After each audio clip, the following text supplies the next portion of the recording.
A federal lawmaker from Osun State, Honorable Bamidele Salami, has shared his thoughts on the 25 years of uninterrupted practice of democracy alongside the one-year administration of the President of the Federal Republic of Nigeria, President Bola Tinubu.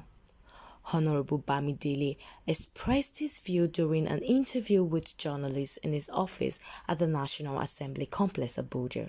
He said the experience has been the mixture of the good and the bad, the ups and downs. Let me start from the good. The good is that we have greater freedom than we used to have during the military. There is greater respect for fundamental human rights.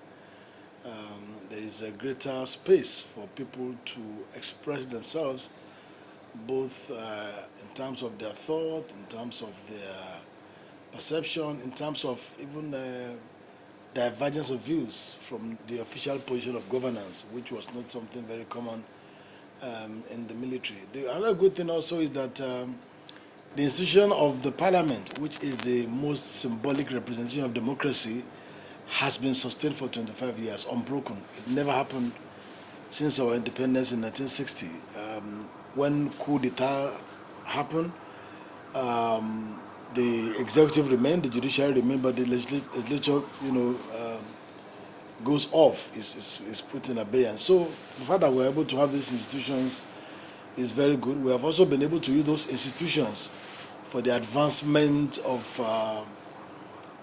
some democratic practices, which ordinarily would not have been entrenched without democratic governance. But having said that, it's also good for us to be very truthful with ourselves. Yes, democracy is not just about building roads and bridges. It's about also giving people hope to a better life. And the question the average man will ask himself is whether, he has a better life now than he had 25 years ago, or that he had 3, 4, 5, 6 years ago. The man in Kebbi State, the man in Zamfara, the man in Borno, the man in Nnewi will ask themselves whether they had more security, whether they are more secured now than they were secured 25 years ago.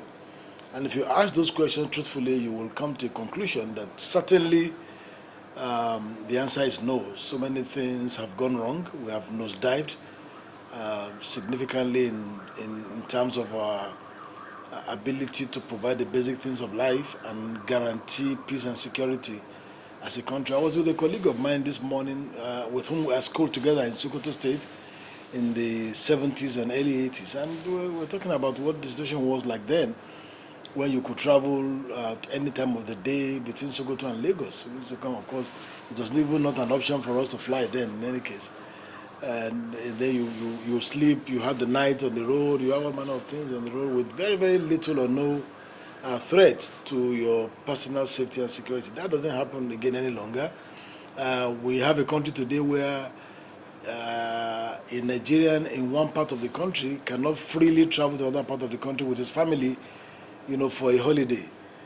In Nigeria where, businesses cannot thrive in a place only because you are not from that place. Now, that is not the vision that our founding fathers have, and that's not the vision, that we have of what democracy is all about.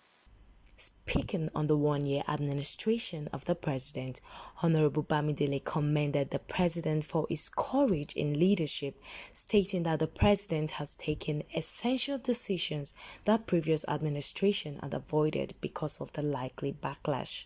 He further stated that 1 year is not enough to assess the success of the administration of the president.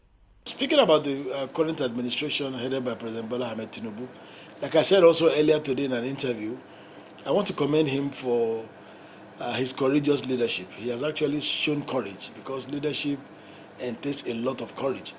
There are decisions that as political leaders we run away from taking because of the likely backlash, but they are necessary decisions. It's like trying to inject a child who has malaria. The injection process is very hard. There are a lot of decisions that he has taken, which to me are very, very essential decisions, and which previous administrations have shied away from for one reason or the other. And I want to commend him for that courage. I also want to commend him for certain reasons, also the subsequent election into governorship positions, Many of them ended in court.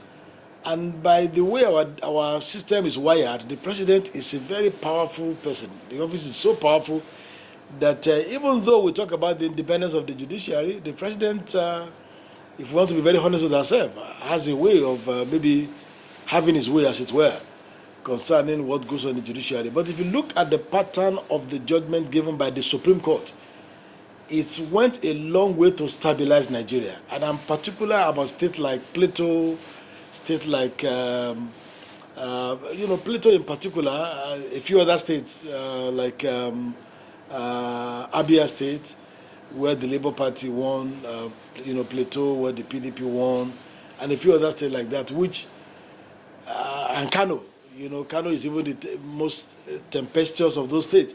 And you saw what happened in the election in Kano with the NNPP. But the first two courts, for some reasons, gave a decision that was clearly against the weight of evidence in court.